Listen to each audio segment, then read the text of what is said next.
Hello everyone, welcome back to my channel.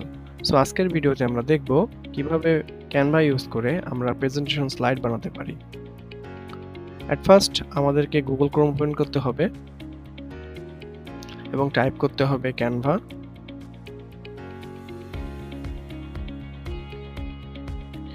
প্রথমে আমাদেরকে একটি অ্যাকাউন্ট ক্রিয়েট করতে হবে। যেহেতু আমার একটা অ্যাকাউন্ট ক্রিয়েট করা আছে তাই আমি কন্টিনিউ ক্লিক করছি।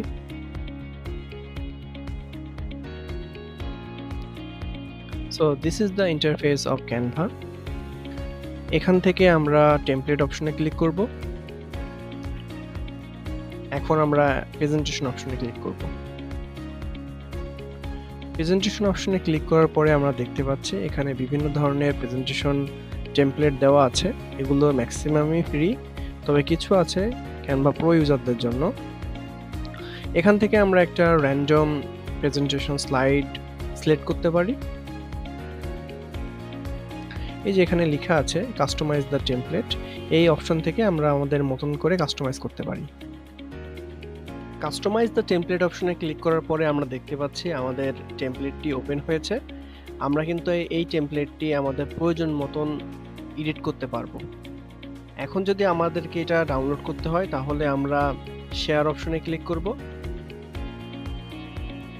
শেয়ার অপশনে ক্লিক করার পরে এখানে ডাউনলোডের একটা অপশন আছে, ডাউনলোড অপশনে ক্লিক করব।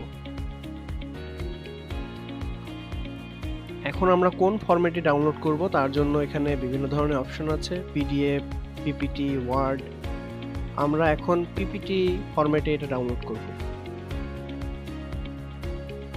এখন আমরা ডাউনলোড অপশনে ক্লিক করলে এটা ডাউনলোড হতে থাকবে। আমাদের ডাউনলোড অলমোস্ট শেষ। ডাউনলোডকৃত পিপিটি ফাইলটি আমরা গুগল স্লাইডে ওপেন করেছি। আমরা চাইলে এখান থেকেও আমাদের টেমপ্লেটটি কাস্টমাইজ করতে পারবো। আর ঠিক এভাবেই আমরা ক্যানভা ব্যবহার করে একটি সুন্দর প্রেজেন্টেশন স্লাইড বানাতে পারি।